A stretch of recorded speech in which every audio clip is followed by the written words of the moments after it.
আল্লাহ নবী যখন মক্কা জমিনে এসে বললেন, বাবারা নারীদের উপরে জুলুম বন্ধ করে দাও বাবা। তৎকালীন সময় পৃথিবীর মানুষেরা নারীদেরকে ভোগের পাত্রী বানিয়ে দিয়েছিল, কন্যা কোন হলে জ্যান্ত পুঁতে দিত। আল্লাহ নবী তাদেরকে বোঝাতে লাগলেন, এ বাবারা তোরা কন্যা কোনকে জ্যান্ত পুঁতে দিস না, তাদেরকে তোরা জুলুম অত্যাচার করিস না। এবং বাজারে আলু পটলের ন্যায় কন্যা সন্তানদের বিক্রি করা হতো। আল্লাহ নবী বললেন, এখনো তোমরা বন্ধ করো। এই কথা যখনই রাসূলুল্লাহ বললেন, তৎকালীন সময় অত্যাচারী শাসক যারা ছিল আবু জেহেল উতবা সাইবা, তারা আমার রাসূলুল্লাহ বিরুদ্ধে লেগে গেল।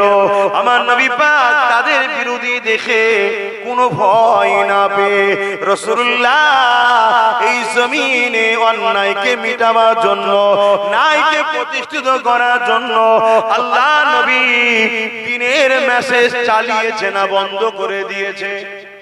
সবাই বলুন। নবীর গোলাম দাবি করব আর হক কথা বলতে গিয়ে যদি চাপ আসে বলা বন্ধ করে দেবো, এটা গোলামির কাজ নয়। গোলাম তো তারা ছিল আল্লাহ নবীর হাতে গড়া সাহাবা হুজুররা। তারা কেমন নবী পাককে মহব্বত করেছে, ভালোবেসেছে, রাসূলুল্লাহর পক্ষে থাকার জন্য, ইনসাফ মানবতা ন্যায়ের পক্ষে নবী যে দাওয়াত দিয়েছে ওই কথাকে মেনে নেওয়ার জন্য তাদের উপরে কত জুলুম অত্যাচার হয়েছে। তাদের মধ্যে থেকে আল্লাহ নবীর একজন সাহাবী, যিনার নাম হলো হযরতে খাব্বাব রাদিয়াল্লাহু তাআলা, তিনি যখন রাসূলুল্লাহর পক্ষে হ্যাঁ হ্যাঁ বললেন, নবী পাক যেগুলো নিষেধ করলেন সেগুলো ছেড়ে দিলে, নবী পাকের পক্ষে যখন দাঁড়িয়ে গেলে, ওই সময়ে যারা জালিম অত্যাচারী স্বৈরাচারী শাসক ছিল আবু জেহেল উতবা সাইবা, তার আল্লাহ নবীর সাহাবী হযরতে খুবাইব রাদিয়াল্লাহু তাআলা, হযরতে খাব্বাব রাদিয়াল্লাহু তাআলা, তাকে সাথে জোর করে জোরে নিয়ে গিয়ে, তিনাকে জোর করে ধরে নিয়ে গিয়ে আগুন তৈরি করে ওই আগুনের উপরে আল্লাহ নবীর সাহাবীকে বসিয়ে দিলে। ওই আগুন পুড়তে আগুনে আল্লাহ নবীর সাহাবীর কোমরের গোশত পুড়তে লেগেছে। দেখবেন কোন গোশত যখন পড়ে তা থেকে পানি রস বেরোয়, দেখেছেন তো আপনারা? কখনো শিক কাবাব করেছেন?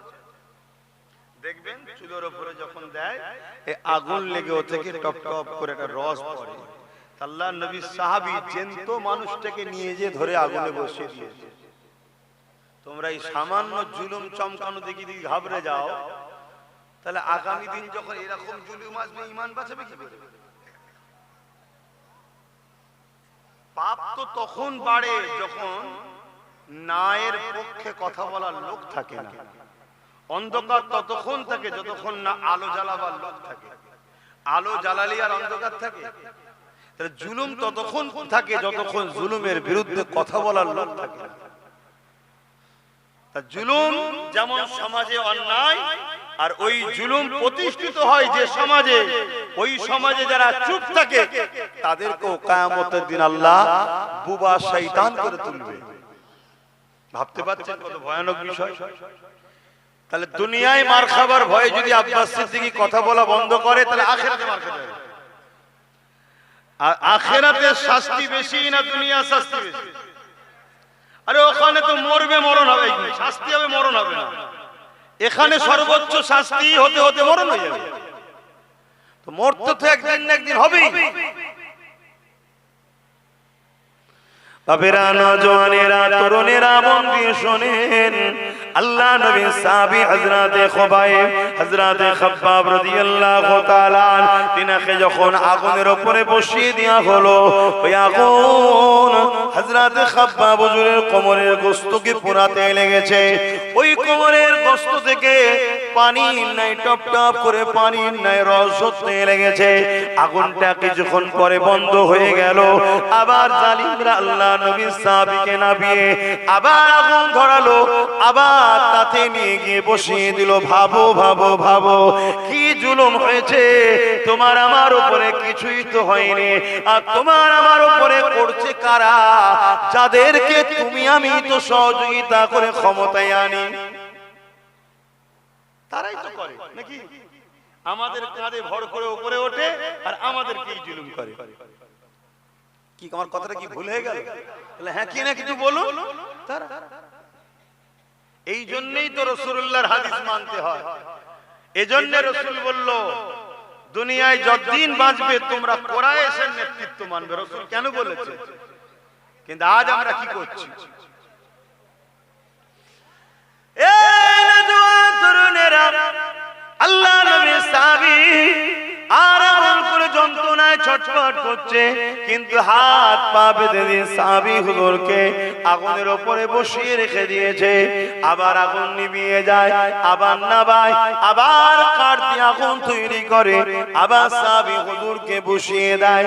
এইভাবে দেখা যায় কোমরের গোশতখানা পুড়ে পুড়ে গোশত শেষ হয়ে যে কোমর প্লেন হয়ে গেছে, এবারে হাড় পুড়তে লেগেছে।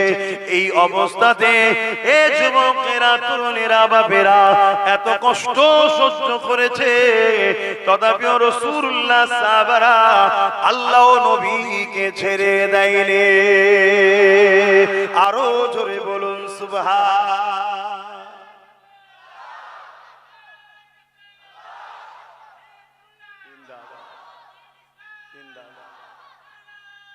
আল্লাহু আকবার। মনে রাখবেন যুগে যুগে দুটো দিক ছিল, আছে, থাকবে। একটা রহমানের দিক, একটা শয়তানের দিক। জুলুমটা হলো শয়তানের দিক, ইনসাফটা হলো রহমানের দিক। অত্যাচার এটা শয়তানের দিক, মানবতাটা হলো রহমানের দিক। এই যুগে যুগে দুটো দিক ছিল। আরেকটা কথা হলো ইবাদত একটা ব্যক্তি জীবনের হয়, নামাজ, রোজা, দাড়ি, টুপি, হজ এটা ব্যক্তি জীবনের ইবাদত। সমাজ জীবনকে নিয়ে রাসূলে পাকের যে শিক্ষা, যে মেসেজ, সেই মেসেজ যুগে যুগে নবীরা ছিল জুলুমের বিরুদ্ধে। জোরে বলুন সুবহানাল্লাহ। আমরা কি জুলুমের পক্ষে থাকবো না বিরুদ্ধে? জোরে বলুন। কিন্তু জুলুমের বিরুদ্ধে থাকতে পারবেন তো? অনেক কষ্ট, অনেক কষ্ট। কেন? রহমানের রাস্তায় চলা অনেক কষ্ট। তবে হ্যাঁ, কিছুদিন পরে আল্লাহ পরীক্ষা যখন নেওয়া হয়ে যাবে, আপনার উপরে আল্লাহ রহমত দিয়ে ঘিরে দেবে, আর দুনিয়া আখিরাতেও কোনো কষ্ট থাকবে না। জোরে বলুন সুবহান। একটা দিন পর্যন্ত আল্লাহ পরীক্ষা নেন, রহমানের রাস্তায় একটা দিন পর্যন্ত আল্লাহ পরীক্ষা নেবে যে বান্দা আমাকে কতটা ভালোবাসে। আমার আল্লাহ খোদ নিজে জুলুমের বিরুদ্ধে, জালিমের বিরুদ্ধে। আমার আল্লাহ দুঃখী, অসহায়, মজলুমদের পক্ষে। জোরে বলুন সুবহানাল্লাহ। ভালো তারে শুনে জুলুমের বিরুদ্ধে থাকবেন বলছেন।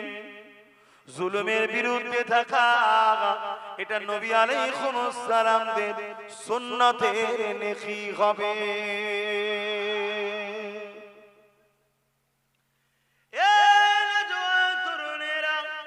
শুধু আমার নবীর সুন্নাত নয়, সমস্ত নবীরাই জুলুমের বিরুদ্ধে ছিল। মুসা নবীর সুন্নতের সওয়াব হবে। কেন? মুসা নবী জালিমের বিরুদ্ধে ছিল। তৎকালীন জালিম যে ছিল তার নাম ফিরাউন। মুসা নবী তার বিরুদ্ধে ছিল। এ যুবকেরা, তরুণেরা, বাপেরা, ইব্রাহিম আলাইহিস সালাম যিনি তোমার আমার আদি পিতা, তোমার আমার মুসলিম জাতির পিতা, সাইয়্যিদুনা ইব্রাহিম আলাইহিস সালাম, তিনিও জুলুমের বিরুদ্ধে ছিলেন। তৎকালীন জালিম ছিল এমন করে নমরুদ, এত বড় জালিম ছিল, পুরো পৃথিবীর হুকুমত আল্লাহ তাকে দিয়েছে। সে নিজে ক্ষমতার জোরে একদিন বলে উঠল, ইব্রাহিম আমি তোমার আল্লাহর সঙ্গে লড়াই করব। কি বলছে? তোমার আল্লাহর সঙ্গে লড়াই করব। অথচ নমরুদকে বানিয়েছে কে? নমরুদকে পাওয়ারে বসিয়েছে কে? আর সে আল্লাহর সঙ্গে দুশমনি করছে না করে? সোশ্যাল মিডিয়ায় দেখবেন রিসেন্ট কিছু নামদারি মুনাফিক মুসলমান, যাদেরকে একটা সময় আমি বলেছিলাম এগুলো জাহান্নামের কুকুর। কত মুফতি মাওলানা আমার বিরোধী করেছিল জাহান্নামের কুকুরদের পক্ষে দাঁড়িয়ে। শুনছেন তো? মানে এক কোয়ালিটি হলে যেমন হয় পক্ষপাতিত্ব করা। শুনছেন? আজকে আবার অনেকে বলছে হ্যাঁ সেদিন আমরা বিরোধী করেছিলাম ঠিকই, কিন্তু এখন দেখছি সত্যি জাহান্নামে কুকুর। যাকে তাকে আল্লাহ বলে বলছে, দেখছেন না? মানে ম্যাড হয়েই গেছে, আর কিছুটা বাকি আছে। তবে আল্লাহর কাছে চাই দোদকে দোদকে যেন মরে। কেন প্রচুর মানুষের ঘর ভেঙেছে, প্রচুর মানুষকে কাঁদিয়েছে, প্রচুর ঘর উজাড় করেছে, ছোট্ট ছোট্ট বাচ্চাদেরকে ক্ষুধার্ত রেখেছে। বুঝতে পারছেন তো? এই ইশারা দিলে সব ধরে নেয়। কেন স্যাম্পল তো সব লোক বোঝে না। তাহলে আজকে আপনারা কি বলছেন? আব্বাস সিদ্দিকী বিগত দিন যা বলেছিল ভুল করেছিল নাকি? এটা আওয়াজ দিয়ে বলেন না। ওয়াম্মা বিনিআমাতি রাব্বিকা ফাহাদ্দিস, অহংকার নয়, আল্লাহ শুকরিয়া আদায় করে বলছি, আল্লাহ শুকরিয়া আদায় করে বলছি। যাকে তাকে জাতা লকাব দিই না, যার যেটা পাওনা তাকে সেটাই দেই। আগে আগে দেখেন না আরো কত কি হয়। শুনছো ভাইরা? দেখে শুনে কাজ করো। তরুণেরা জুলুমের বিরুদ্ধে থাকবেন বললেন, কিন্তু জুলুমের বিরোধী থাকা অত সহজ নয়। কেননা জালিমদের তিনটে পন্থা রয়েছে। প্রথম নম্বর পন্থা হলো জালিমরা আপনাকে ধন দৌলত পদের লোভ দেবে। যদি আপনি ধন দৌলত পদের লোভে না আসেন, জালিমরা আপনাকে দ্বিতীয় নম্বর অপশন, আপনাকে রমণী দেবে, নারী দেবে। তাতেও যদি আপনি না বিক্রি হয়, 3 নম্বর অপশন হলো জালিমরা আপনাকে জানে মেরে দিবার চেষ্টা করবে। কিন্তু জালিমদের হাতে আল্লাহ তো মওতের টেন্ডার দেয়নি। মওত হবার কি হবে না, এর ফয়সালা জিনার হাতে আছে। তিনি কে? আগে দুটো যদি সামলাতে পারেন, 3 নম্বরটা নিয়ে টেনশন নাই। কিন্তু আগে দুটোটা ভয়ঙ্কর। আপনাকে টাকা দেবে, পদ দেবে, আয়। আমার অনেক ভাইয়েরা পদের লোভে চলে যাচ্ছে না।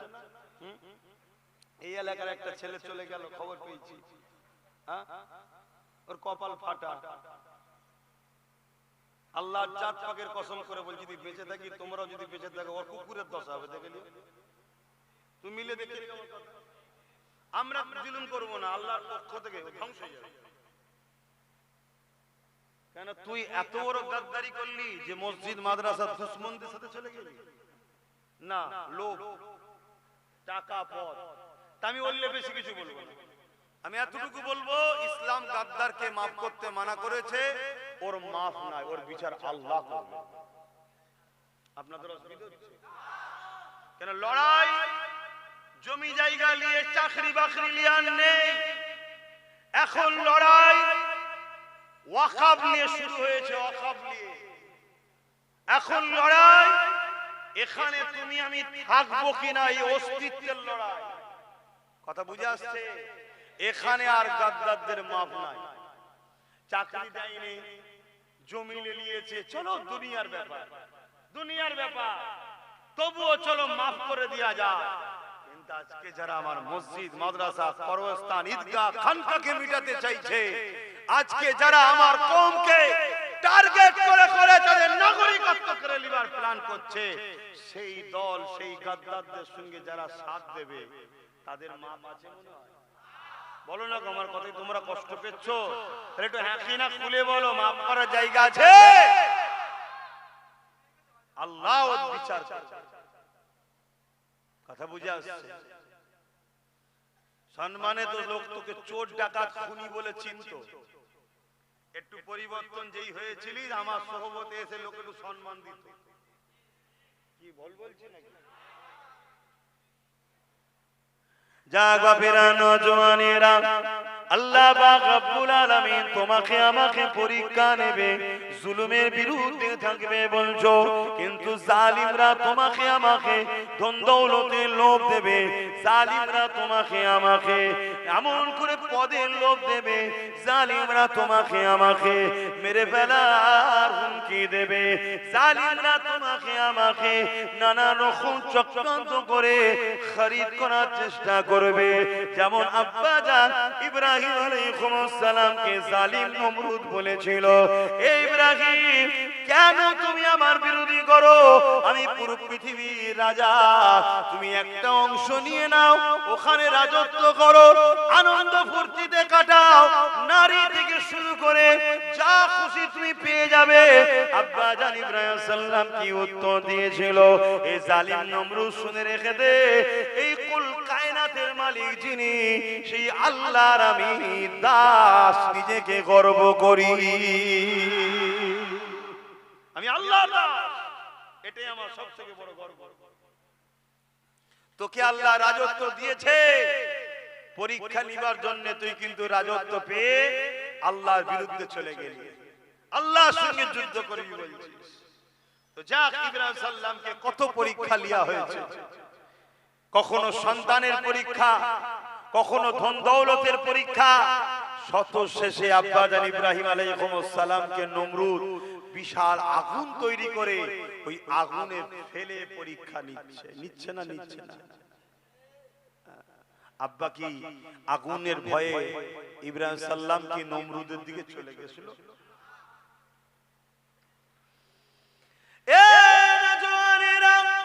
আব্বাজানেরা, মায়েরা, বোনেরা, দুদিনের দুনিয়া, আজ আছে কাল নাই, মারা গেলে লোক তুলে নিয়ে চলে যাবে। মুসলমান যদি হও, ইমানদার যদি হও, কবরের রেহাই পেয়ে যাবে। কিন্তু মুসলমান ভেতরে ঈমান নাই, মুস্তাকে রাসূলদের সঙ্গে দল করেছো, দিনের দুশমনদের সহযোগিতা করেছো, দিনের দুশমনদের ঘরে শক্তিশালী করে সামান্য কিছু বিনিময়ে আল্লাহ দ্বীনকে তুমি ক্ষতি করেছো, তাদের সঙ্গে কাঁধে কাঁধ মিলিয়ে। মনে রেখে দিও, কবরের জমিনে তোমাকে শুইয়ে দেওয়া হবে। ওই কবরটাতে আল্লাহ নবী বললেন জাহান্নামের একটা গর্ত করে দেওয়া হবে, যেখানে 99টা সাপ দেওয়া হবে। এই যুবক, আজ বললে কাল দুদিন তোমাকে কবরে চলে যেতে হবে। তোমার টাকা পয়সা, ধন দৌলত, তোমার গাড়ি বাড়ি, ছেলে পুলে, স্বামী স্ত্রী সব তোমাকে ভুলে যাবে। ওই কবরের কথা স্মরণ করে রেখো, পাশাপাশি ময়দানে মাশরের কথা স্মরণ করে রেখো। যেদিন আল্লাহ পাক হযরত জিবরাইল আলাইহিস সালামকে বলবে, এ জিবরাইল, জাহান্নামকে নিয়ে এসে আমার আরশের পাশে বেঁধে দাও, জাহান্নামকে নিয়ে এসে আরশের পাশে বেঁধে দেওয়া হবে। জাহান্নামকে 70,000 জিঞ্জির দিয়ে বাঁধা হবে। যুবকরা মন দিয়ে শোনো, কেন দুনিয়ার জালিম তোমাদেরকে গোলাম বানাতে চাইছে, তোমাদেরকে অর্থের লোভ দিয়ে, সামান্য ছোটখাটো ছাড় দিবার পদের লোভ দিয়ে, তোমাদেরকে নারী দিয়ে, তোমাদেরকে নেশা জাতীয় দ্রব্য দিয়ে, তোমাদেরকে আল্লাহ রাসূল থেকে সরাবার চেষ্টা করছে। কেননা তোমরা যতদিন আল্লাহ রাসূলের পক্ষে থাকবে, এই দুনিয়া জমিনে যত বড় পাওয়ার থাকো না কেন, ইসলামকে তারা কিছুই করতে পারবে না। আরো জোরে বলুন সুবহান। ইসলাম বলতে, বলুন, আমরা তো মনে করি নামাজ, রোজা, দাড়ি, হজ, যাকাত এইটুকু না।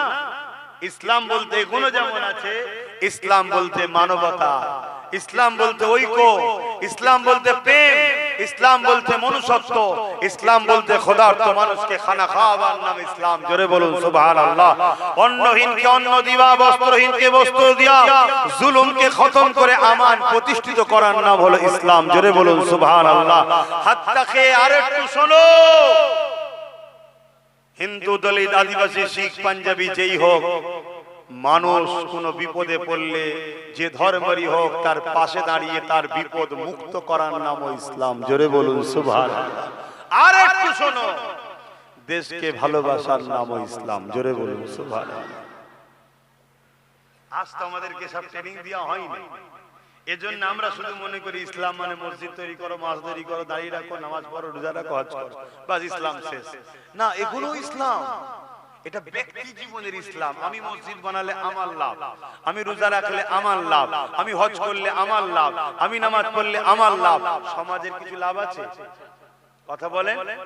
আমি দাঁড়িয়ে রেখেছি, আমার নেকি হচ্ছে। আমি টুপি পরেছি, আমি সুন্নাত পালন হচ্ছে।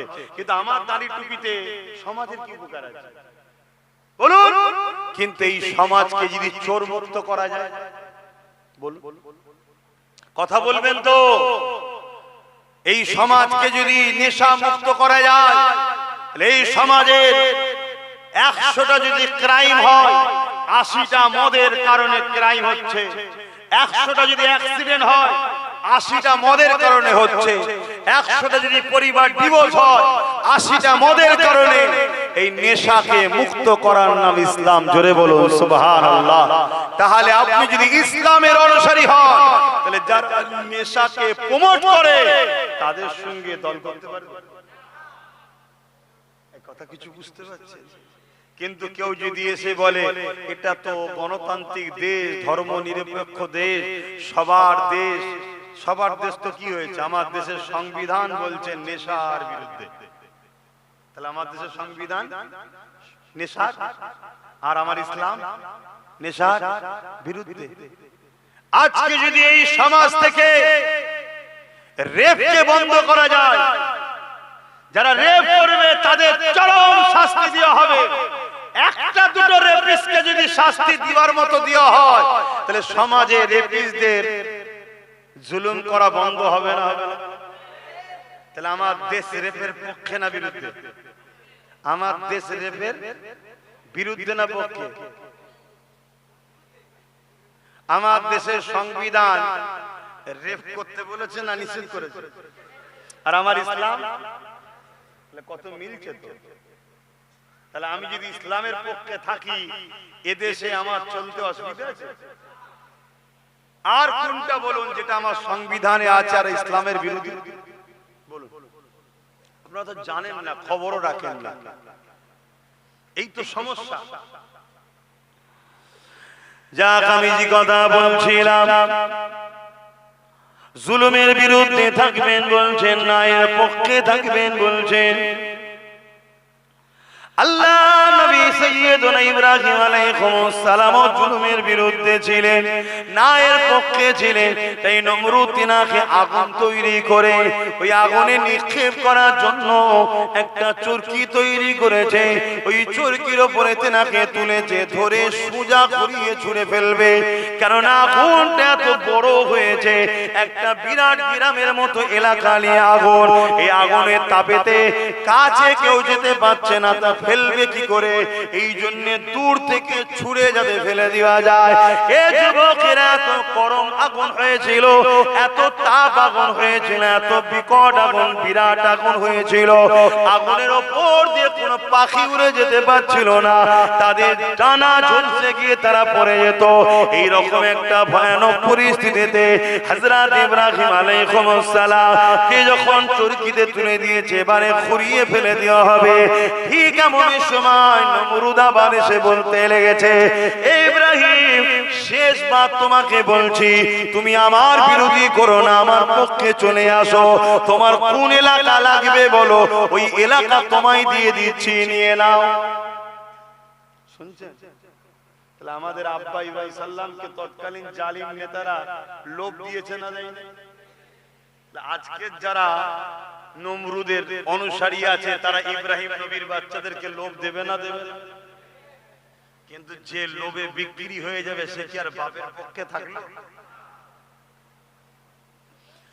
এই নওজোয়ান তরুণেরা, হযরত ইব্রাহিম আলাইহিস সালাম এক কথা বলে দিলেন, এ নমরুদ, তুই যতই চেষ্টা করিস না কেন, আমার দিল থেকে আল্লাহর ভয়, আল্লাহর ভালোবাসা ছাড়া অন্য কিছুই তুই পাবি না। আমার দিলে তুই লোভ ঢুকাতে পারবি না। কেননা দুনিয়া দুদিনের, আজ আছি কাল নাই, আজ আছি কাল চলে যাব। এ দুনিয়া সাম্রাজ্য রয়ে যাবে, দুনিয়া সবকিছু রয়ে যাবে, গাড়ি বাড়ি সন্তান পরিবার সব রয়ে যাবে।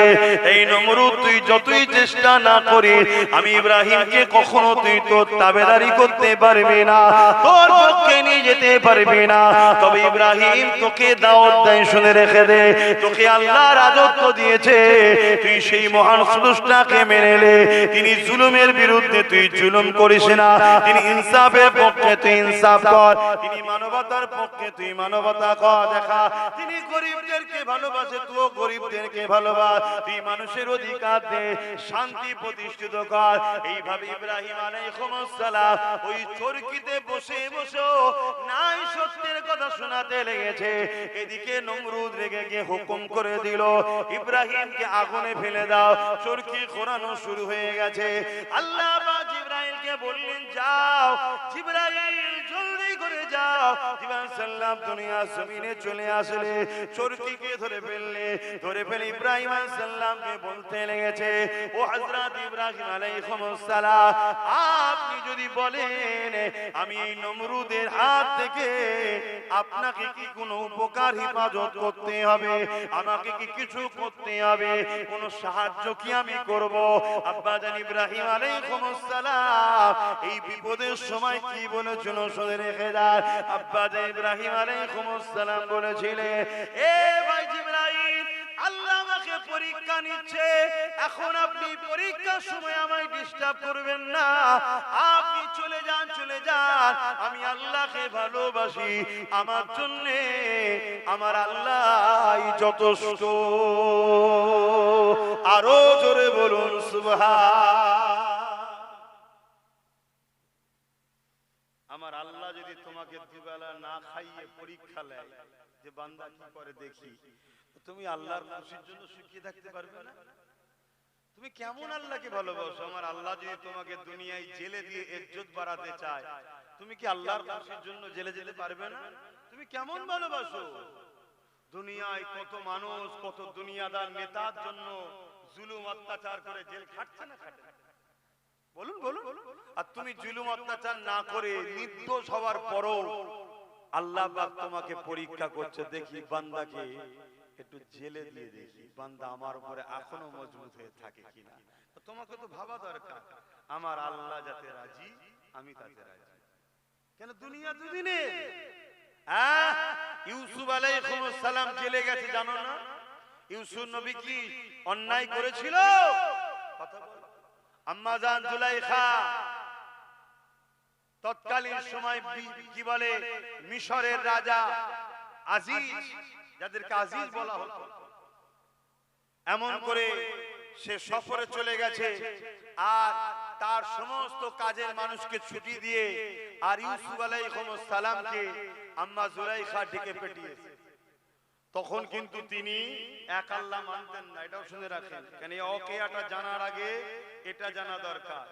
কেন যারা এক আল্লাহকে মানে এবং নবীর পরিবার হচ্ছে, তারা কখনো পাপাচারে লিপ্ত হতে পারে না। মেসেজ খারাপ না। তখন তিনি এক আল্লাহ মানতেন না, কি করতেন আগে চলেন বলছি। তো হযরত ইউসুফ আলাইহিস সালাম ঘরের মধ্যে এসেছেন, এদিকে 12টা গেট আছে, 12টা গেটকে একটা একটা করে সব বন্ধ করতে করতে জুলাইখা আসছে ঘরের মধ্যে। ইউসুফ আলাইহিস সালাম শত শেষের দিকে বুঝতে পেরে গেছে যে সব ফাঁকা ফাঁকা লাগছে রাজমহল, আর এইদিকে সব গেট বন্ধ করতে করতে জুলাইখা আমার দিকে আসছে, কি ব্যাপার? তৎক্ষণ করতে সব দরজা বন্ধ হয়ে গেছে। জুলাইখা এসে ইউসুফ আলাইহিস সালামের সামনে একদম তখন জন যুবক হুজুর। আহা, আকাশের চাঁদে তো দাগ আছে, ইউসুফ আলাইহিস সালামের চেহারায় কোনো খোঁজ ছিল না। জোরে বলুন সুবহানাল্লাহ। আর ইউসুফ আলাইহিস সালাম যে রূপটা পেয়েছে, ওই রূপটা মুহাম্মদ রাসূলের নূরের সাদকাতে পেয়েছে। জোরে বলুন সুবহানাল্লাহ। আমার নবী কেমন ছিল আবার তাহলে? কথা বুঝে আসছে? তো ভাইরা আমার, ইউসুফ আলাইহিস সালামকে জুলাইখা প্রস্তাব দিচ্ছে যে আমার মনের কিছু বাসনা তোমার উপরে আছে, বাকিটা সব বুঝতে পারছে। ইউসুফ আলাইহিস সালাম তখন এবার চিন্তা করছে কোন দিকে পালায়, এদিক ওদিক করছে। তখন জুলাইখা বলছে পুরো রাত প্রাসাদে মহলে কেউ নেই, ইউসুফ তুমি আছো আর আমি আছি। তারপরেও ইউসুফ আলাইহিস সালাম চংমং করছে।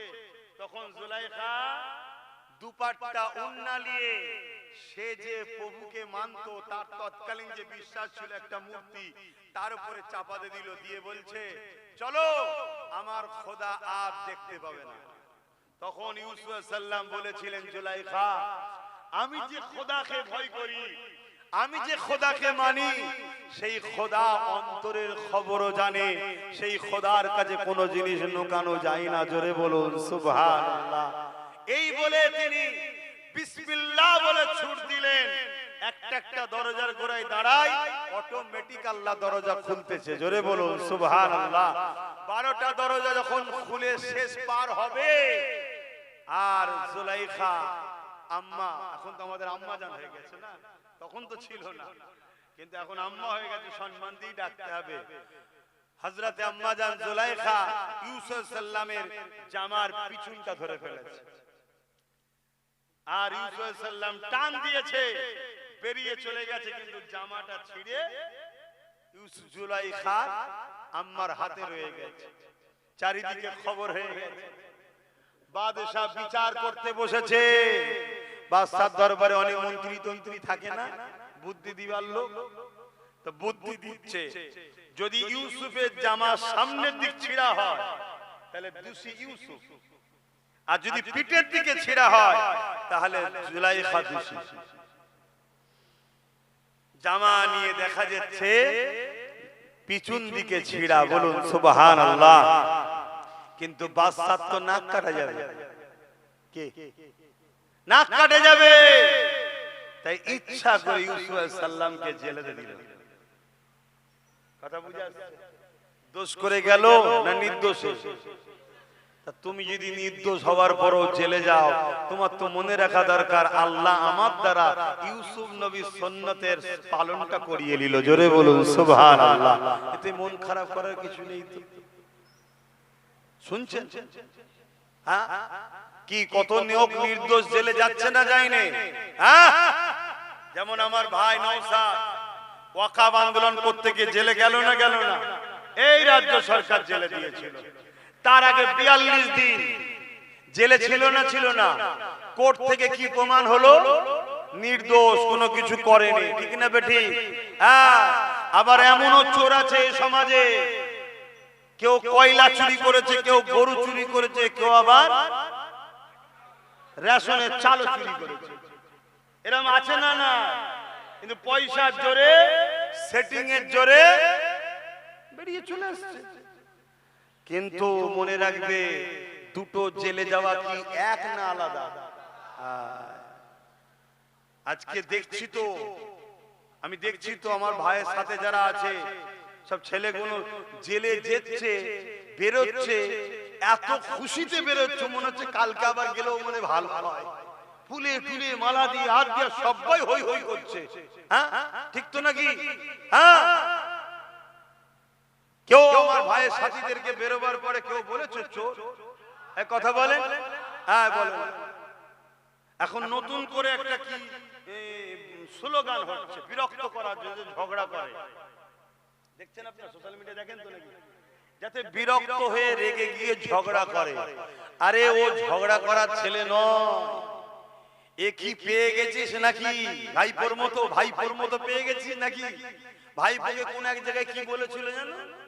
আর নেবেই সব ছুটছে বাহিনী নিয়ে, বুকা খুদে গেলে। তোর তো গুরুত্ব না দিয়ে বেরিয়ে যাওয়া দরকার ছিল, কমসে কম হাইলাইটটা কম হতো।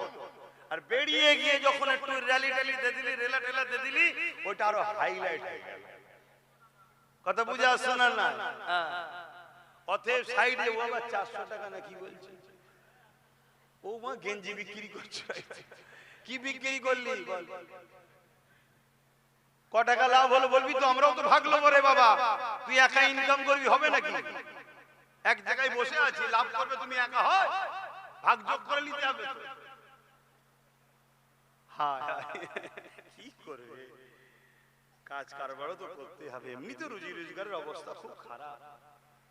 মনে রাখবেন, যতক্ষণ পর্যন্ত না মোদি দেশের মাথা থেকে যাচ্ছে, ততদিন এ দেশের আর উন্নতি হবে। কথা বুঝে আসছে? এ দেশের আর উন্নতি হবে না, এটা মাথায় রাখতে হবে। তারপরও মেহনত করুন। কি হলো? তারপরেও আল্লাহর উপরে ভরসা রাখুন। আল্লাহ ডাল ভাত যা খাওয়াচ্ছে অতি আলহামদুলিল্লাহ, বলুন আলহামদুলিল্লাহ। আখিরাতে আল্লাহ যেন কামিয়াবি দেয় এবং আমার দেশকেও যেন আল্লাহ হেফাজত করে, বলুন আল্লাহুম্মা আমিন। তো বাবেরা জি কথা বলছিলাম, কথাটা কমপ্লিট করি। হযরত ইব্রাহিম আলাইহিস সালাম কে বললেন, ইব্রাহিম সাল্লাম, এ জিবরাইল, আমার আল্লাহ ইব্রাহিমকে দেখতে লেগেছে। আমার আল্লাহ যদি ইব্রাহিমকে আগুনে ফেলে ইব্রাহিমকে পুড়িয়ে আমার আল্লাহ যদি খুশি হয়, আমি আমার আল্লাহর জন্য আগুনে পুড়তে রাজি আছি। এ জিবরাইল, আমার আল্লাহ তিনি সবই দেখতে পান। আমার আল্লাহ সাইয়্যুন কাদির, তিনি আগুনের মধ্যে ইব্রাহিমকে যদি বাঁচাতে চান, ওই আগুনের মধ্যে আল্লাহ বাঁচাতে পারে। আর আল্লাহ যদি ইব্রাহিমের ঈমানের পরীক্ষা নেয়, ইব্রাহিম কতটা ভালোবাসে, এ জিবরাইল শুনে রেখে দাও, আমি একবার নয় হাজার বার যদি আল্লাহ জান ফিরিয়ে দেয়, আমি হাজার বার আগুনে পুড়িয়ে প্রমাণ করে দেব আল্লাহ আমার জীবনের থেকে আমি আপনাকে বেশি ভালোবাসি। আরো জোরে বলুন সুবহান আল্লাহ, জিন্দাবাদ। তাহলে বলুন, আমরা তো সেই বাপের বেটা, আমাদের মধ্যে আল্লাহর ভয়, নবীর প্রেম, আল্লাহর মহব্বত, নবীর আদব, এগুলো তো থাকতে হবে। দুদিনে দুনিয়ায় লোভ লালসায় পড়ে আজকের এজিদের সঙ্গে তো দল করলে হবে না। এজিদ বোঝেন তো নাকি? এজিদ কাকে বলা হয়?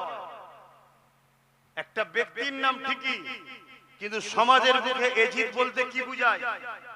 জালিম, অত্যাচারী, খুনি, বদমাইশ, চরিত্রহীন, লুটেরা, প্রজাদের উপর অত্যাচারকারী একটা শাসক, যাকে এজিদ বলা হয়।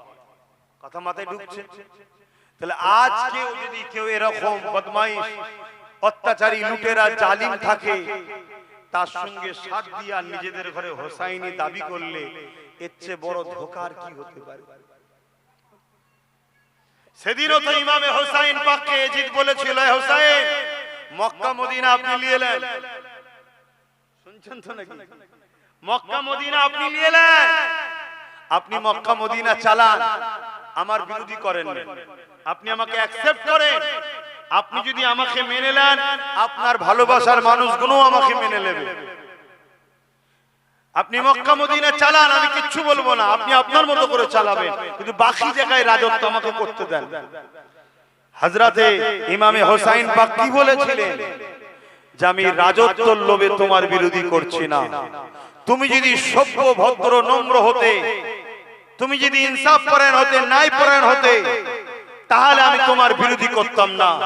তুমি জালিম, তুমি অত্যাচারী, তুমি নবী মুহাম্মদ সাল্লাল্লাহু আলাইহি ওয়াসাল্লামের দ্বীনের বিরোধী, তাই তোমার সঙ্গে আমি হোসাইন কখনো হাত মিলাতে, জোরে বলে, পারি না।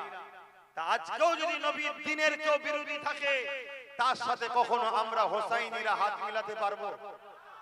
আজকেও আব্বাস সিদ্দিকী যে বিরোধী করছে, এই বিরোধীতে আব্বাস সিদ্দিকী কোন গদি নেবে, আব্বাস সিদ্দিকী কোন পদে বসবে, আব্বাস সিদ্দিকী কোন নেতা হবে, এ স্বপ্ন আমার নাই।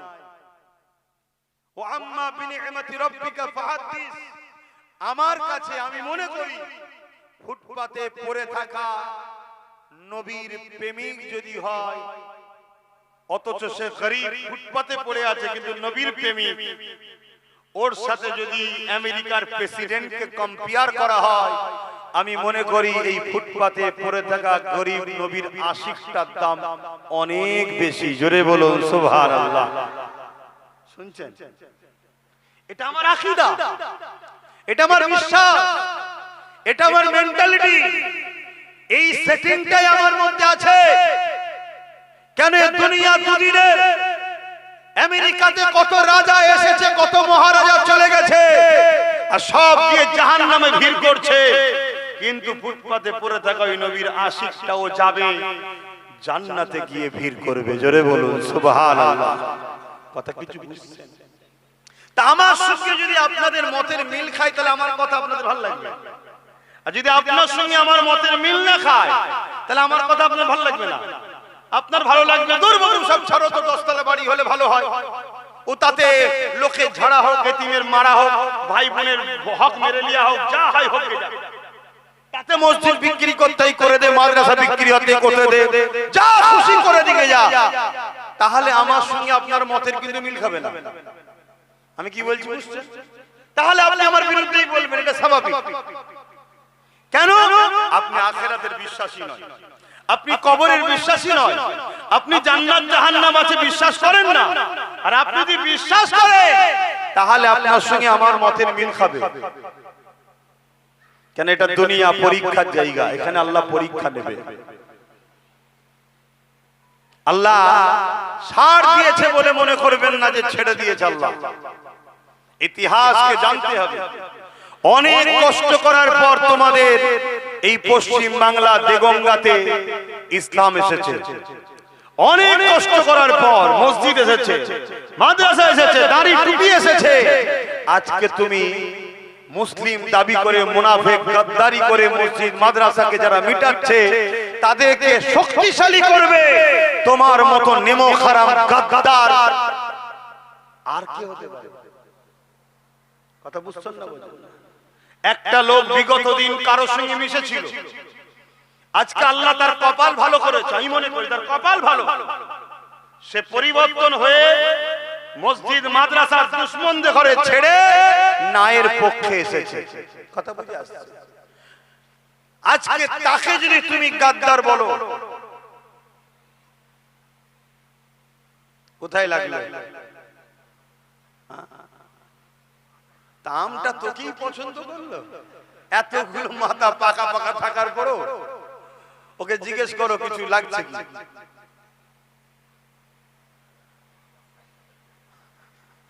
মাথায় এসেই পড়েছে। শুনছেন? আজকে কেউ তোমার জুলুমের সাম্রাজ্য ছেড়ে দিয়ে নবী বংশের আওলাদের হাত ধরে ন্যায় সত্য দেশ ও দেশবাসীর সেবা করার জন্য অন্য একটা প্ল্যাটফর্মে এসেছে। তুমি তাকে বলছো গাদ্দার। তুই নিজেকে প্রশ্ন কর, তুই কত বড় গাদ্দার? তোর হাত যে দিয়েছে সেই আল্লাহর বিরুদ্ধে তুই হাতকে ব্যবহার করছিস। তোর চোখ যে আল্লাহ দিয়েছে সেই চোখটা সেই আল্লাহর বিরুদ্ধে ব্যবহার করছিস। তোর পা দিয়েছে যে আল্লাহ, সেই আল্লাহর বিরুদ্ধে তুই পা দিয়ে চলছিস। তোকে যে আল্লাহ অর্থ দিয়েছে ওই অর্থটা আল্লাহর দ্বীনের দুশমন যারা তাদেরকে 10 কোটি 15 কোটি টাকা দিয়ে তুই টিকিট নিচ্ছিস। তুই পাবি তো 5 বছরে 70 লাখ রে, 15 কোটিতে টিকিট নিচ্ছিস, তার মানে কি মজা আছে? তাহলে তুই ঠিক করে নিয়েছিস যে আমার মাথায় যখন আলো ছিল না তখন যদি আমি চুরি করতে পারি, একবার যদি পথ পেয়ে যায় তাহলে 15 কেন 10-15 তুলে নেব। কথা বুঝছেন না? বুঝুন না? তাহলে সমাজে এরকম জুলুম হবে। আর আমরা উলামারা যদি বলি না এসব কথা বলা যাবে না, এটা রাজনীতি হচ্ছে, মনে রাখতে হবে সেই উলামা দ্বীনের অর্ধেকটা মেনেছে, অর্ধেকটা মানে না। কেননা জুলুমকে মিটাবার নাম ইসলাম, ন্যায়কে প্রতিষ্ঠিত করার নাম ইসলাম। নিশ্চয়ই আপনারা ইশারা দিলে বুঝতে পারবেন কোন একজন এই পর্যন্ত আমার ভাইকে বিরোধী করতে গিয়ে 50 কোটি টাকা খরচ করে ফেলেছে শুনছি। কি করে আমার ভাই গারানো যায়? তো ও কি ইনকামটা করবে তাহলে ভাবতে পারছেন? কি ব্যবসা তাহলে এর মধ্যে চলছে? শুনছেন?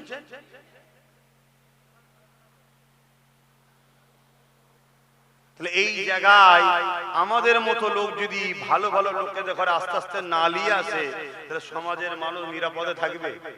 আর সমাজের মানুষ যখন নিরাপদে থাকবে না তখন আমরা নিরাপদে থাকবো।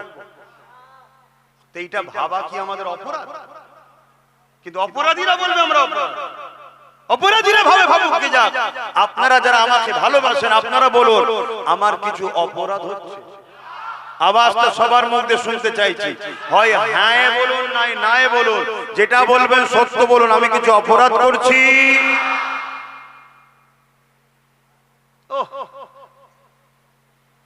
আল্লাহ নবী দিনের জন্য এমনও দিন গেছে, আল্লাহ নবী পেটে পাথর পর্যন্ত বেঁধে কাটিয়েছে। আল্লাহ নবী এই দিনের জন্য এমনও দিন গেছে, আল্লাহ নবী সিজদায় পড়েছে। মক্কা জালিমরা আমার নবী পাকের পিঠের উপরে 75 বার ভুঁড়ি পর্যন্ত চাপিয়ে দিয়েছে। নবী আমার সিজদা থেকে মাথা তুলতে পারে না, এত কষ্ট করেছে। আল্লাহ নবী জিন্দেগিতে এই দিনের জন্য এত কষ্ট করেছে। আল্লাহ নবী যখন তায়েফের জমিনে গেছে, তায়েফে মানুষেরা আমার নবী পাকের উপরে জুলুম অত্যাচার করেছে। আল্লাহ নবীকে পাথর নিক্ষেপ করেছে, ওই পাথর লেগে আমার নবী পাকের শরীর থেকে রক্ত ঝরে ঝরে পড়েছে। এ উম্মতে মুহাম্মাদি, তোমার পরনায় প্যান্ট শার্ট গেঞ্জি রয়েছে, মুখে দাড়ি রাখোনি, তুমি গুনাহগার পাপ কাজ করছো, কিন্তু কাল তুমি পরিবর্তন হবার রাস্তা খোলা আছে। যদি তোমার অন্তরে নবীর প্রেম থাকে, কাল তোমার পরিবর্তনের চান্স রয়েছে। আর যদি নবীর প্রেম না থাকে, তোমার পরিবর্তনের কোনো চান্স নাই। এই যুবকেরা শুনে রেখে দাও, আল্লাহ নবী কত কষ্ট করেছে এই দিনের জন্য। আল্লাহ নবী নূর নবী দয়ার নবী তায়েফের জমিনে রক্তাক্ত হয়ে অজ্ঞান হয়ে পড়ে গেলে এই দিনের জন্য। আল্লাহ নবী যখন উহুদের ময়দানে গেছে, জালিমদের পাথরের আঘাতে আল্লাহ নবী দান্দা মোবারক শহীদ হয়ে গেছে। ভেবে দেখো, এই দিনের জন্য আল্লাহ নবী নিজের মাতৃভূমি মক্কা থেকে হিজরত করে ইয়াসরিব মদিনাতে চলে যেতে হয়েছে। এই দিনের জন্য আল্লাহ নবীকে পাহাড়ে গিয়ে গাছের পাতা ফলমূল খেয়ে মাসকে মাস থাকতে হয়েছে। আজকের দিনে কোন এক শক্তি পাওয়ারের জোরে আমার মসজিদ, আমার মাদ্রাসা, আমার কবরস্থান, আমার ঈদগাহকে ভেঙে দিতে চাইবে। আর সেই শক্তিকে এই বাংলায় কেউ সহযোগিতা করবে। এই দুই শক্তি মসজিদ মাদ্রাসা দ্বীন ইসলামের দুশমন হবে। আর তুমি আমি যদি এই মাদ্রাসা মসজিদ দ্বীনের দুশমনকে সাথ দিই, মনে রেখে দিও, আল্লাহ নবীর হাদিসটা মনে রেখে দেবে। প্রায় জায়গায় বলেছি, আজও বলে দিচ্ছি, কোন মুসলমান যদি জালিমকে জালিম জানার পরও শক্তিশালী করার জন্য ওই জালিমের সাথ দেয়, ওই মুসলমানটা ইসলাম থেকে বেরিয়ে যাবে। শুনছেন? তাহলে আজকে রাসূল কত কষ্ট করলে এই দিনের জন্য, এই কোরআনকে মিটাবার জন্য কত চেষ্টা হয়েছে। এই ভারতবর্ষে হতভাগা আকবর দ্বীনে ইলাহি বার করেছিল কোরআনকে মুছে দেবে বলে। এই কোরআনকে কত দেশে পুরাবার পর্যন্ত চক্রান্ত হচ্ছে, করছে না? আজকে সেই কোরআনকে আমার বাংলার কেউ বলবে কোরআনের মধ্যে সূরা তাওবার 5 নম্বর আয়াতে হিংসা ছড়াচ্ছে, আর তার বিরুদ্ধে আমি তুমি কেস করব, আর রাজ্য সরকার তাকে অ্যারেস্ট করবে না। উপরন্ত এসআইয়ের জন্য কেউ বললে, আন্দোলন করলে তাকে অ্যারেস্ট করে নেবে। তাহলে কি বুঝছে এই রাজ্য সরকার আমাদের পক্ষে আছে মনে হয়? আরে একটু এগিয়ে চলেন। এই সরকারই তো বলেছে কি কোরআন শেষ হয়ে যাবে, আমার উন্নয়ন শেষ। এই কথা আপনারা অ্যাকসেপ্ট করেন? এই কথা অ্যাকসেপ্ট করেন? এই কথা ঠিক বলেছে না ভুল বলেছে? তা ভুল বলেছে, ক্ষমা চেয়েছে। তো ক্ষমা যখন চাইলে, তাহলে সে কোরআনের বিরোধী করেছে না করেনি? আর কোরআনের বিরোধী সে জালিম না জালিম নয়? জালিমকে যে শক্তিশালী করার জন্য সাথ দেবে ওই মুসলমান, আল্লাহ নবী বলছেন মিশকাত শরীফের হাদিস, ইসলাম থেকে বেরিয়ে যাবে। তাহলে আমি আমার মা বাবা ভাই বোনেদেরকে শিখাবো না যে খবরদার বাপ ভাইয়েরা, মা বোনেরা, বিজেপি যেমন জালিম মসজিদ মাদ্রাসা কবরস্থান ঈদগাহ ভাঙছে, পুরো দেশকে বিক্রি করে দিচ্ছে, দেশের জিডিপি ধ্বংস করে দিয়েছে, জিনিসপত্র দাম আকাশ ছোঁয়া হয়ে গেছে, কন্টিনিউ নারীরা রেপ হচ্ছে। এই অত্যাচারী জালিমকে তোমরা সাথ দিও না, এটা বলার অধিকার বাপ মা ভাই বোনেদের জন্য আছে না? না, আওয়াজ দিয়ে বলুন আছে না না? হাত তুলে সাক্ষী দিয়ে বলুন আছে না না? ঠিক তেমনই আমি আমার বাপ মা ভাই বোনদেরকে বুঝাবো না যে যারা জালিম হয় তাদেরকে শক্তিশালী করার জন্য যারা সাথ দেয় তারা ইসলাম থেকে বেরিয়ে যাবে। রাজ্য সরকার কেন্দ্রের কালো কানুন ওয়াকফ আইনকে মেনে নিয়েছে, অর্থাৎ ইও ওয়াকফের দুশমন, কোরআনের দুশমন, একে সাথ দিও না। দেখছো না রিসেন্ট বলছে, রিসেন্ট মসজিদে মসজিদে জুম্মার দিনে ইমামদের বলবো উস্কানিমূলক বক্তব্য যেন না দেওয়া হয়। বলো তোমার বিবেককে প্রশ্ন করো, তোমাদের মসজিদের ইমাম উস্কানিমূলক বক্তব্য দেয়? তোমার আল্লাহর ঘরে হিংসামূলক বক্তব্য হয়, তোমার আল্লাহর ঘরে সন্ত্রাসী কথা হয়, তোমার আল্লাহর ঘরে সাম্প্রদায়িকতার কথা হয়। তাহলে আজকে বলো এরকম একটা কথা বলছে, কোরআন শেষ হয়ে যাবে বলছে এরা জালিম নয়, তাহলে আমি আমার বাপ মা ভাই বোনদের বলবো না যে এদেরকে বাবা ভোট দিস না, ঈমান চলে যাবে? এই বলাটা কি অপরাধ হয়? কথা মাথায় ঢুকছে? কিন্তু এতে কিছু মুসলমানদের অসুবিধে হচ্ছে দেখছি, এতে কিছু মুসলমানদের কিছু অসুবিধে হচ্ছে। ভাই তোমার অসুবিধা হলো কেন ভাই? বলছে না আপনি আমার নেতা নেত্রীর বিরুদ্ধে বললেন তাই। ও তাই নাকি? খুব ঠান্ডা মাথায় বুঝুন তো, আপনার নেতা নেত্রীর বিরুদ্ধে আব্বাস সিদ্দিকী বলেছে আপনার কষ্ট হচ্ছে, আর আপনার নেতা নেত্রী রাজনীতি ছেড়ে দিয়ে আমার ধর্মে আঘাত দিচ্ছে, এটা আমার কষ্ট হওয়ার দরকার আছে না? না, আমি তো আগে বলিনি। আগে তো তোমার নেতা নেত্রী আমার ধর্মে আঘাত দিয়েছে। এই রাজনীতির নেতাদের কাজ কি? ধর্মে আঘাত দেওয়া, ধর্ম বলে মাতামাতি করা? তাদের কাজ দেশ কিভাবে চলবে, দেশের মানুষ কিভাবে নিরাপদ থাকবে, দেশের মানুষের শিক্ষা, স্বাস্থ্য, কর্মসংস্থান, বাসস্থান, বিদেশি শক্তি থেকে দেশ কি করে হেফাজত থাকবে, রাজ্যের মানুষের রুজি রুটি, কাজ কারবার, পড়াশোনা কি করে হবে, এই নিয়ে তো ভাবা দরকার নাকি? এটা কি রাজনীতি বলো তো নাকি? এটা হ্যাঁ কিনা বলো? তা ছেড়ে দিয়ে এরা মসজিদ ভাঙার চেষ্টা করছে, মাদ্রাসা ভাঙার চেষ্টা করছে, নিউ টাউনে আমার জায়গায় আমার পয়সায় আমি মসজিদ করব, করতে দিচ্ছে না। উপরন্তু 1100 কোটি টাকা দিয়ে তুমি ধর্মস্থান তৈরি করছো, এটা কি তোমার কাজ? তারপরেও চলো তোমার পছন্দ করছো, আমি বাধা দিতে যাচ্ছি না, কিছু বলতেও যাচ্ছি না, কিন্তু আমারটার বেলায় তুমি বাধা দিলে কেন? এই কথা আমার মাথায় ঢুকছে। তাহলে আমি আপনি সিল দেবো, নুরা দেবো, আর ওই সিল দিয়ে নুরা দিয়ে আমার ইসলাম ভাঙবে, আমার মসজিদ ভাঙবে, তোমাকে আমাকে আল্লাহ জান্নাত দেবে তো? এই গুণ আমার বাপ ভাইদের বুঝানো দরকার আছে না? তো এটা যখনই বুঝাচ্ছি যাদের অসুবিধে হচ্ছে তাদের অসুবিধেতে আপনাদের কোনো অসুবিধে আছে? আমার অসুবিধে নেই। কেন? এরা হলো মুনাফিক মুসলমান, এরা সেজে আছে মুসলমান, হাকিকাতে এরা মুসলমান নয়। কেন? মুসলমান কখনো সব জায়গায় কম্প্রোমাইজ করতে পারে। বাপকে গাল দিয়েছে, চলো, যখন ক্ষমা চেয়েছে বা মিশতে চাইছে মিশে ফেলো। মাকে গাল দিয়েছে, চলো, জায়গা মেরে নিয়েছে, চলো, চাকরি লে নিয়েছে, চলো, টিকিটটা পাওয়ার কথা ছিল আমার উনে নিয়েছে, চলো। সব জায়গায় মুসলমান কম্প্রোমাইজ করে নিতে পারে। মুসলমান যদি কোরআন, আল্লাহ, ইসলাম, দ্বীন, নবীর ব্যাপারে কম্প্রোমাইজ করতে যায়, জেনে লিও ও মুসলমান সূরাতে সকলে হাকিকাতে বেঈমান কাফের হয়ে গেছে। মনে থাকবে তো নাকি? হ্যাঁ, বড় হুজুর দেখলে হবে না, পীরজাদা দেখলে হবে না, মুফতি মাওলানা দেখলে হবে না, দেখতে হবে তার মধ্যে রসুল আল্লাহ আগে না দুনিয়া তাগুতি শক্তি আগে? আচ্ছা বলুন তো বাপ, উদাহরণ দিয়ে একটা কথা জিজ্ঞেস করছি, বিরক্ত হচ্ছেন আপনারা? ধরুন আমার সঙ্গে আরো একটা, আমার সঙ্গে আমার মিতে আব্বাস ভাই, এই যে আমার এনার নাম আব্বাস, আমার মিতে আব্বাস ভাইয়ের সঙ্গে ধরুন আমার আর আব্বাস ভাইয়ের কথা কাটাকাটি হচ্ছে, কথা বুঝে আসছে? এখন আপনি যদি আমার পক্ষ নেন, তার মানে আব্বাস ভাইয়ের থেকে আপনি আমাকে বেশি প্রাধান্য দিলেন, তাই তো নাকি? ঠিক না বেঠিক? আর যদি আমার না নিয়ে আব্বাস ভাইয়ের নেন, তার মানে আমার থেকে বেশি প্রাধান্য তাকে দিয়েছেন, তাই তো নাকি?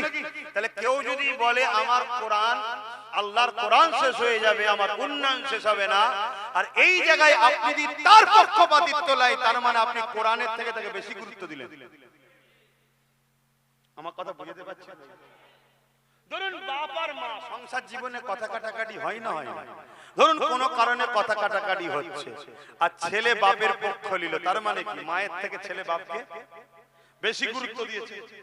আর ধরুন মায়ের পক্ষ নিল, তার মানে বাপের থেকে মায়ের গুরুত্ব বেশি নিয়েছে। এই জায়গায় কেউ আমার মসজিদ মাদ্রাসা ভাঙতে চাইছে, আপনি সেই জায়গাতে তার বিরোধী না করে তার পক্ষ নিয়েছেন, তাকে সাপোর্ট করছেন, তাকে শক্তিশালী করছেন, তার মানে এটা প্রমাণ হলো আপনার কাছে মসজিদ মাদ্রাসা থেকেও এই মসজিদ মাদ্রাসা দুশমনদের গদি বাঁচানোটা আগে। কি গো, ঠিক বলছি তো নাকি? যারা মসজিদ মাদ্রাসা ধ্বংস হয় হয়ে যাও, কবরস্থান চলে যায় চলে যাও, বাপ দাদার কবরের উপর সিনেমা হয় হয়ে যাও, আমার দুনিয়ার জালিম নেতার গদি না চলে যায়, এই রকম মেন্টালিটি নিয়ে যে মুসলমান মসজিদ মাদ্রাসাতে পক্ষে না দাঁড়িয়ে মসজিদ মাদ্রাসার দুশমনের পক্ষে দাঁড়াবে, আপনার ঈমান কি বলছে? ইসলাম তো বলছে তার ঈমান নেই, আপনার কি মনে হচ্ছে থাকবে? আমি আপনাকে বলবো, লোভ করবেন না, সাবধান হও, কামানোর শখ মিটে যাবে, কামানোর শখ মিটে যাবে, চোখ চেয়ে থাকবেন, জান বেরিয়ে চলে যাবে, কি করে গেল বুঝতেও পারবেন না। শুনছেন তো? শুধু একটা পট করে আওয়াজ হবে, পায়খানার রাস্তাতে নাড়ি ঘুরি বেরিয়ে একদিকে, মগজ একদিকে, আর একদিকে গোসলটা দিবারও ব্যবস্থা থাকবে। এরকম মরণ দেখেছেন না? দেখেন নি? তুমি ইসলামের বিরোধী হয়ে যাচ্ছ, তুমি হুঁশ করে কাজ করো। এখন লড়াই আর শুধু রুজি রুটিতে নেই, এখন লড়াই স্বাস্থ্য চাকরিতে শুধু আর নেই, এখন লড়াই আমার ওয়াকাফকে বাঁচাবার লড়াই, ঠিক না বেটি? তাহলে সেই জায়গায় তুমি যখন দেখছো এই জায়গাগুলো শিওর নওশাদ সিদ্দিকী কামিয়াবি হচ্ছে, সেই জায়গায় তোমাদের সবার তো ঐক্যবদ্ধ হওয়া দরকার। হ্যাঁ, বাকি জায়গাগুলো না হয় ভাবা চিন্তা করা যেতে পারে, কমসে কম একটা ছেলে বিগত দিন লড়াই করছে না, করেন? আজকে ওয়াকাফ নিয়ে বাঁচাবার জন্য কেউ কেস করেছে, সেই নওশাদ সিদ্দিকী কেস চালাচ্ছে। এসআইআর নিয়ে যাতে মানুষ হাইরান না হয় তার কেস আজও চালাচ্ছে। এবং আমি আগেও বলেছিলাম, আজও বলছি, যাদের নাম ডিলিট হয়েছে তাদের উপরে জুলুম হয়েছে। আপনার যদি 2002 এর লিঙ্ক এবং বৈধ নাগরিক আপনি হন, আপনার উপর জুলুম হয়ে থাকে, আগেও যে কথা বলেছি আজও বলছি, আপনি ঘাবড়াবেন না, ঘাবড়ে নিজের জীবনের ক্ষতি করবেন না। আপনাকে পলিসি অবলম্বন করতে হবে, এবং ওই বিপদে আপনি একা নেই, আপনার সাথে আমি আব্বাস সিদ্দিকী আছি, এটা কথা দিয়ে যাচ্ছি। এবং মনে রাখবেন, অহংকার করছি না, আমার সাথে বাংলার অগণিত যুব সমাজ আছে, বলুন আলহামদুলিল্লাহ।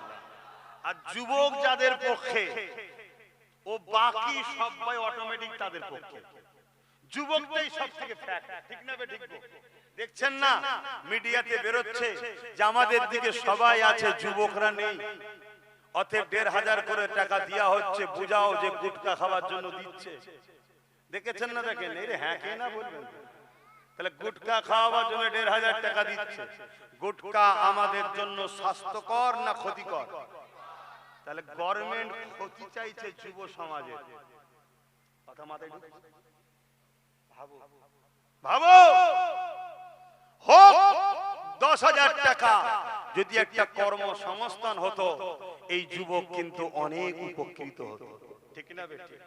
তো যাই হোক ভাই, আমি দুটো কথা একটু অন্য বিষয়ে বললাম, কথা বুঝে আসছে? কেন রাজনীতির ট্রেনিং আমাদেরকে দিতে হবে না?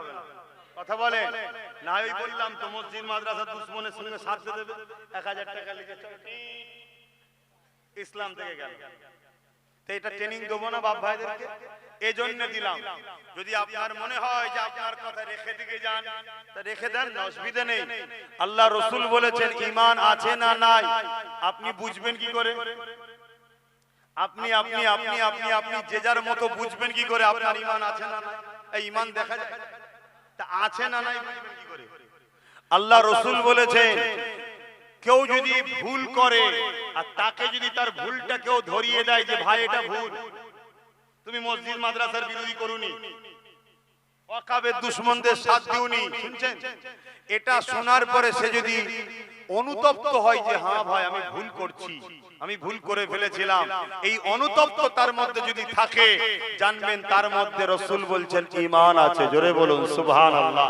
আমি এই বিষয়টা উদাহরণ দিলাম, কিন্তু আরো বিষয়, কোন ছেলে হয়তো সিনেমা দেখেছে, তাকে বলা হলে তুমি সিনেমা দেখছো এটা গুনার কাজ, অন্যায় কাজ, সে যদি বলে হ্যাঁ ভাই আমি সত্যি ভুল করে ফেলেছি, তওবা করছি, আল্লাহ মাফ করুন, শুনছেন? আল্লাহ রাসূল বলছে গুনাহগার, কিন্তু ওর মধ্যে ঈমান আছে।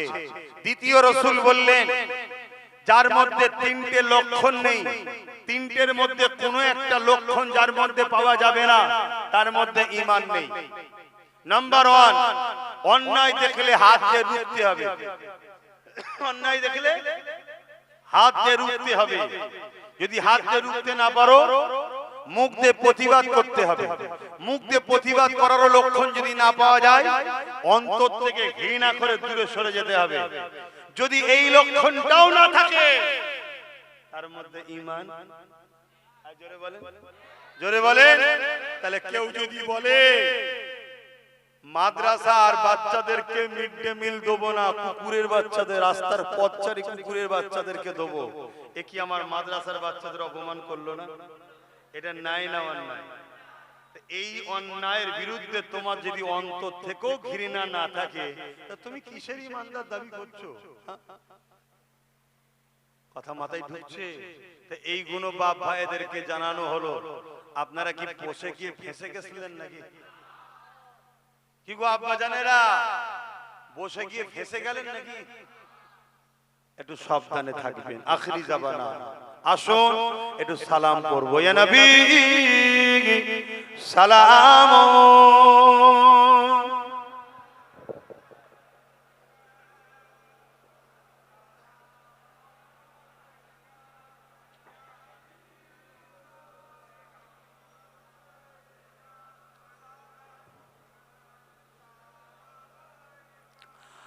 طلع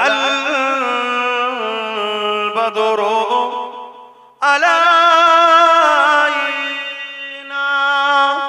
من شنيات الوداع وجب الشكر علينا ما دعا لله আহিদাই ইয়া নবী সালাম, ইয়া রাসূল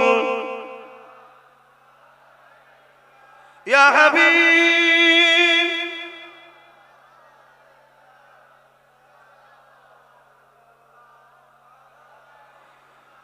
ইয়া নবী মাদিনা হতে সব কিছুই পারে দেখিতে, মোদের লাশ কবরে রাখিলে লইবেন আপন করে নবী সালাম, ইয়া রাসূল ইয়া হাবিব।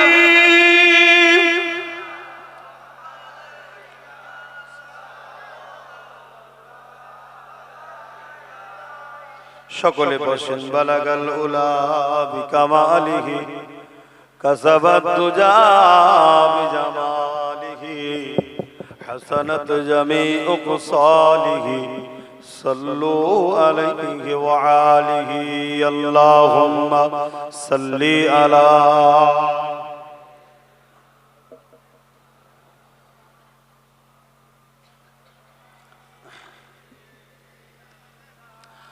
ভাইরা আমার, আমার কথাতে ভাষাতে ব্যবহারে কেউ কষ্ট পেলেন? আপনারা তো জানেন আব্বাস সিদ্দিকী যখন আসছে ও মসজিদ, মাদ্রাসা, কবরস্থান, ঈদগাহ, খানকা দ্বীনের কোরআনের পক্ষে থাকবে, এটা জানেন তো নাকি? এবং কোরআন ইসলামের বিরুদ্ধে যারা, তাদের বিরুদ্ধে বলবে। আমি হিন্দুদের বিরুদ্ধে নয়, আদিবাসী, দলিত, সাঁওতাল, বাগদি কারো বিরুদ্ধে, কারণ সব আমাদের ভাই ভাই, সব বাপ আদম মা হওয়ার ছেলে মেয়ে, জানেন তো নাকি? হ্যাঁ ভাই ভাই, তার পছন্দ ধর্ম তার কাছে, তার উৎসব তার কাছে, জবাব স্রষ্টার কাছে দেবে। কিন্তু মানুষ হিসাবে কেউ বিপদে পড়লে তার সাথে আছে, সে আমার ভাই ভাই। শুনছেন তো নাকি?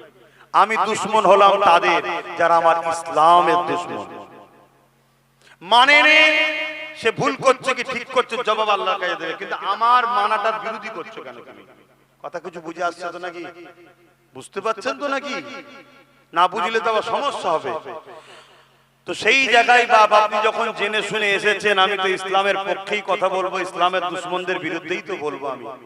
দ্বিতীয় নম্বর কথা, আমার ভাই নওশাদের কথা কয়েকটা বলেছি, আপনারা কষ্ট নিলেন কেন? আর কথা বলবো না, আমি যেটা পারি না ও সেটা করলো। সুপ্রিম কোর্টে কেস চালাচ্ছে ওয়াকফকে বাঁচাবার জন্য, এটাই আমার কাছে বড় পাওনা। কেন? ওয়াকফকে আমি ভালোবাসি, আমার অ্যাসেট, আমার ধর্মীয়, ঠিক না বেটি? সে আজকে গরিব দুঃখীর জন্য লড়াই করছে, তার বড় ভাই হিসেবেও যেমন দায়িত্ব আছে তার পক্ষে থাকা, পাশাপাশি সে যে কাজগুলো করছে ন্যায়ের পক্ষে, তার পক্ষে থাকা আমার দরকার আছে না? আমি তাকে ভালোবাসি। কথা মাথায় ঢুকছে? এবারে বলতে পারেন যে এই নবিয়ানা মেম্বারে বলছেন কেন? আর এই জায়গা ছাড়া আমার বলার জায়গা আছে কোথায়? এটাই তোমার বলার জায়গা, তা আমার বলার জায়গায় আমি বলবো না? আমি আমার আব্বাদের ঘরে, আমার মায়েদের ঘরে, আমার বোনেদের ঘরে, আমার ভালোবাসার যুব সমাজকে, আমার ভাই তোমরা, আমি বলবো না যে দেখো আমার ভাইয়ের সাথ দাও, আমার ভাই যদি শক্তিশালী হয়, আগামী দিন বিপদ টিপদ এলে ও তবু লড়াই করতে পারবে তোমাদের হয়ে। কথা বুঝে আসছে? একটু ওর সাথ দাও। এটা আমি এক ভাইয়ের জন্য আরেক ভাইকে বুঝাবো না? তবেই তো বুঝবে তোমরা। আজকে যদি 2021-এ আমার কথা শুনে যদি আমার ভাই 15 কোটিটা পেত, তাহলে আজকে এই এসআইআর এর হ্যারাসমেন্ট হতো?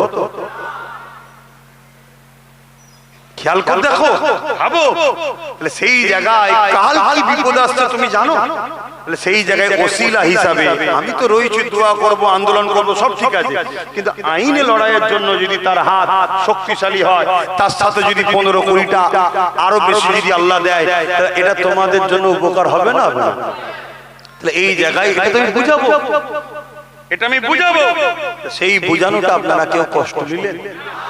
বাস, আল্লাহ কবুল করেন। সারা বছর জলসা মাহফিল করি, সারা বছরই কি আর এক ধরনের কথা হয়? অনেক কিছু আলোচনা হয়। এখন পরীক্ষার সময় কাছে এসে গেছে, তা যে সাবজেক্ট চলছে সেই সাবজেক্টের উপর একটু বেশি করে, একটু হালকা হালকা একটু বুঝালাম। অসুবিধা হলো না তো? কি গো, যেনারা দাঁড়িয়ে আছে অসুবিধা হয়েছে? তাবারুক আছে? তাবারুক তো নেই রে ভাই, তাহলে অসুবিধা হয় না তো? আচ্ছা ঠিক আছে, আল্লাহ কবুল করে। এখন দোয়া চাইবো। আসে দোয়া চাওয়ার আগে আল্লাহর কাছে তওবা করব, আল্লাহ আমাদের জীবনের গুনাহ যেন মাফ করে। আর একটা দোয়া আমি আপনাদের জন্য চাই, আপনারাও আমার জন্য, আমার ভাইয়ের জন্য দোয়া করবেন। আল্লাহ যেন আমার নলেজ সিটিকে কবুল করে, আমার ভাইকেও যেন আল্লাহ কামিয়াবি দেয়। বলুন আল্লাহুম্মা আমিন। তো ভাইয়েরা আমার, আসেন, আল্লাহ কখনো দেখা করে আবার আলোচনা হবে। আজকে এমনি হঠাৎ করে আজকে যেন একটু বেশি গরম লাগছে না, একটু শরীর ক্লান্তও আমার লাগছে। যাই হোক, অনেক কষ্ট করে দুটি কথা বললাম। আসেন সকলে তওবা করি। বিসমিল্লাহির রহমানির রহিম। আল্লাহ তাআলা, আমি জানা অজানা, ইচ্ছা ও ইচ্ছা সকল গুনাহ হইতে তওবা করিতেছি। আস্তাগফিরুল্লাহ রাব্বি মিন কুল্লি যামবি ওয়া আতুবু ইলাইহি। আশহাদু আল্লা ইলাহা ইল্লাল্লাহ ওয়াহদাহু লা শারীকা লাহু ওয়া আশহাদু আন্না মুহাম্মাদান আবদুহু ওয়া রাসূলুহু। লা ইলাহা ইল্লাল্লাহ মুহাম্মাদুর রাসূলুল্লাহ সাল্লাল্লাহু আলাইহি ওয়াসাল্লাম। 5 ওয়াক্ত নামাজ পড়বেন, একমা রোজা রাখবেন, মালদাররা হজ করবেন, যাকাত দেবেন, বড়দের সম্মান, ছোটদের স্নেহ করবেন, দেশকে ভালোবাসুন। মুনাফিকদের কাজ, মুনাফিকদের কাজ আপনাকে আমাকে আল্লাহ ও রাসূল থেকে সরাবার চেষ্টা করবে। সাবধান, অনেক রকম প্ল্যান হবে। যখন দেখছে কোনোভাবে পারা যাচ্ছে না, তখন মিথ্যাচার করে বদনাম করারও চেষ্টা করবে। বিশ্বাস আছে এই ছেলেটার উপরে? আব্বাজানদের বলছি, বিশ্বাস আছে ছেলের উপরে? মায়েদের বিশ্বাস আছে তো? ভাই বোনেদের বিশ্বাস আছে ছেলেটার ভাইটার উপরে? মজবুত হয়ে থাকো, মজবুত হয়ে থাকো। আল্লাহর পাকের কসম করে বলছি, এই লোহা দিয়ে তোমাকে যখন মারবে, এর ডিফেন্স করার জন্য আমার হাতেও লোহা দরকার। লোহা না হলে লোহা কাটা যায় না। তোমাকে আমাকে রাজনীতির ভাবে কেস দিয়ে আগ দিয়ে সব শেষ করে ফেলছে। তোমার আমার লোক যদি না থাকে, আগামীতে আরো বিপদে পড়তে হবে। কথা মনে থাকবে। একটা শেষ কথা, কারো যদি নাগরিকত্ব ডিলিট হয়ে যায়, সেই মানুষটা বিপদে আছে না? আর সেই মানুষটার বিপদে যদি আমি বলি, মন দিয়ে শুনবেন, শুনছো তো? সেই মানুষটার বিপদে যদি আমি বলি ও ডিলিট হয়ে গেছে, আমার বয়ে গেছে, তাহলে আমি কি ওই মানুষটার পক্ষে আদৌ আছি? আমার কথাটা বুঝলেন? আবার আমার মিতেকে দিয়েই বলি, ধরো আব্বাস ভাই ডিলিট হয়ে গেছে, ডিলিট হয়ে সত্যি হয় না? সত্যি? ইয়া আল্লাহ, চিন্তা নেই, দরকার হয় তোদের সাথে আমি ক্যাম্পে চলে যাবো। 95 না 90 লক্ষ কম নাকি? ভালো পীর মুরিদি চলবে, কোনো টেনশন নেই, ওইখানে জলসা করবো আমি, তোদের সাথে আমিও থাকবো। অত সহজ নাকি? কিন্তু আমরা ভুল করি, ভুলটাকে স্বীকার করতে হবে। ভুল করি, আমরা বিশ্বাস করেছি যার উপরে সে আমাদের সঙ্গে গাদ্দারি করেছে, হ্যাঁ কি না? প্রকাশ্য দুশমন কখনো সামনাসামনি মোকাবেলা করার ক্ষমতা রাখে না। বিশ্বাস করেছি যার উপরে সে ধোঁকা দিয়েছে। উদাহরণস্বরূপ একটা এক্সাম্পল দেবো, অসুবিধা হচ্ছে না তো? এক বুড়ো সিংহ, আর আমার দেশের মাথায় বুড়ো সিংহটাই বেরিয়ে আছে।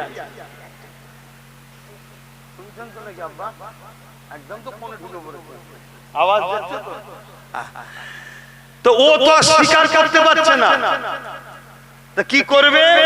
শিয়ালকে ধরেছে, আর শিয়াল গিয়ে বনের জঙ্গলকে সব বুঝাচ্ছে। হারা রাজা মশাই এই কিছুদিনের জন্য একটু বেড়াতে যাবে, তোকে রাজগদিতে বসাবে, চ। ময়ূর বলে, না ভাই, রাজা হওয়ার শখ আমার নেই, আমি যাব না। একে তাকে বলে, কেউ সাথ দেয়নি। লাস্টে গাধাকে গিয়ে বলেছে, গাধা তোকে তো খুব স্মার্ট লাগছে রে দেখতে, কি ব্যাপার? তা চ, রাজা মশাই তো তোকে খেয়াল করছে, উনি একটু সফরে যাবে, তোকে গদিতে বসাবে। তা গাধা বড় খুশি হয়ে গেছে, তাই নাকি? বুঝে, চ তাহলে।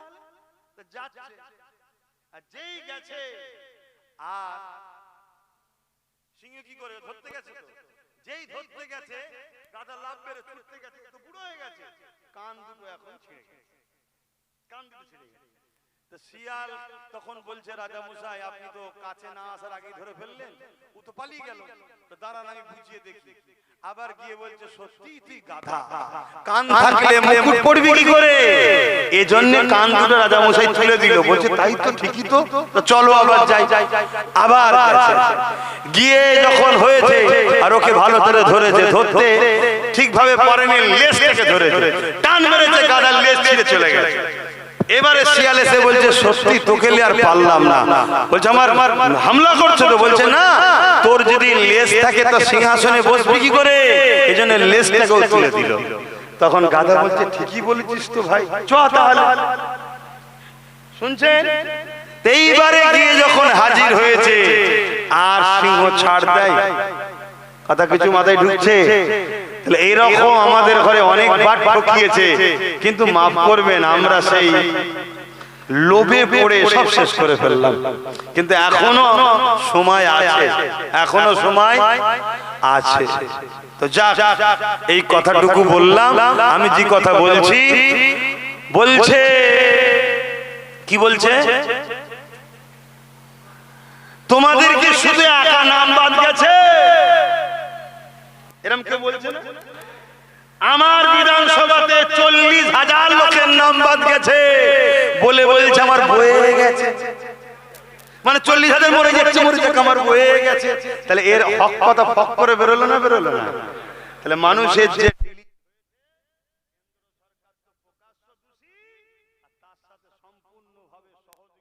এই সরকার